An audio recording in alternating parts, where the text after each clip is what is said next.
જય માતાજી મિત્રો, જય મોગલ, જય શક્તિ. હું છું આપનો લોક ગાયક ઘનશ્યામ ઝુલા. જણાવતા ખૂબ આનંદ થાય કે ઝાલાવાડની ઐતિહાસિક ધરતીની કથા અને માં પરાશક્તિ એવી માં શક્તિની કથા રજૂ કરતું હરપાલ દે શક્તિના અમર અજવાળા નામનું એક ચલચિત્ર, એક ફિલ્મ એ ઝાલાવાડના ઇતિહાસને ઉજાગર કરતું 6 ફેબ્રુઆરીના દિવસે રિલીઝ થવા જઈ રહ્યું છે મિત્રો. અને જ્યારે આ ફિલ્મ રિલીઝ થવા જઈ રહ્યું છે ત્યારે ઝાલાવાડના આ અમર ઇતિહાસને ઉજાગર કરતું આ ફિલ્મ જોવા આપને વિનંતી છે. અચૂક જોવા જજો.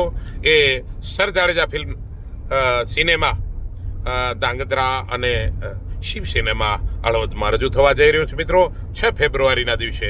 તો જરૂરથી માં શક્તિનું આ પ્રાગટ્ય, ઝાલાવાડની ઐતિહાસિક વાતને રજૂ કરતી આ વાસ્તવિક કથાને નિહાળવા માટે આપ જરૂરથી એનો લાભ લ્યો એવી આપ સૌને વિનંતી છે. જય માતાજી, જય શક્તિ, જય ઝાલાવાડ.